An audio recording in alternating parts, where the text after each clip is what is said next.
Oh, Yomalies, welcome back to the Naked Mennonite. I am your host, Stephen Harder. So glad that you've joined us for the next video in our series where I am addressing questions from a local conservative pastor who just wants to broaden his horizons, open his mind up to some potential misconceptions that he has about queer atheists.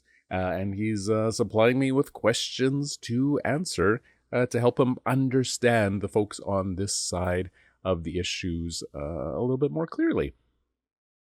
So our question today from local pastor is, do you want to recruit children in schools into the LGBTQ quote-unquote lifestyle?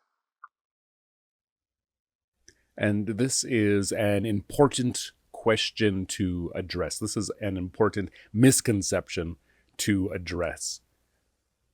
As a very engaged father of two children, I know how easy it is to get into a defensive fight mode when it comes to protecting children. That is something that's very important to me, so I can understand where the seeds of a question like this might germinate from. My co-parent and I, we have a daughter, and we've been very purposeful in raising her not to let her get eaten up by the Cinderella monster, if you were. To try and insulate her from some of that toxic form of femininity. The idea that females should be, soft and gentle and pretty and pink and very princessy. We've been careful to not place that expectation on her. And I was so surprised when my mom, just within the past year, had this aha moment. For the past however many years, she thought that because we were not teaching her that she needs to, that she has to be pretty pink and feminine, she suspected that we were telling her that it was wrong, that it was bad to be that way. And it was eye-opening for her to realize that we weren't telling her that it was wrong. It's just we were telling her that she didn't have to be that way. And she suddenly felt a lot more at peace when she realized that her granddaughter could be pretty pink and feminine if she wants to be.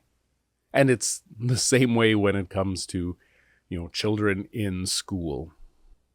From the queer side, there is no secret cabal, secret organization that is pulling the strings to try to recruit children in schools to anything.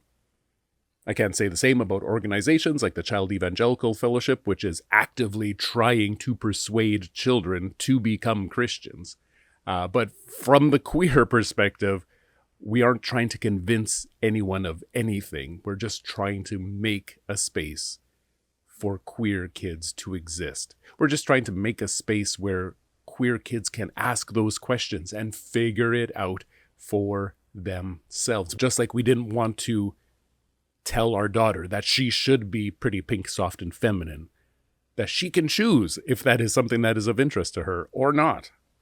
Similarly, when kids feel like they don't quite fit into a heteronormative world, they should have the ability to discover what is right for themselves. We don't need to recruit anyone because this isn't something that you choose. Queer kids don't choose to be queer, but if there isn't a safe space for them to exist, for them to question, then they can take on all kinds of self-destructing habits and tendencies, like I did, like so many of us did. But thanks again, local pastor, for the question. Really appreciate it. We will be back here next week with another honest answer to an honest question. But until then, this is Stephen Harder reminding you that underneath our clothes, we are all naked. We'll see you next time.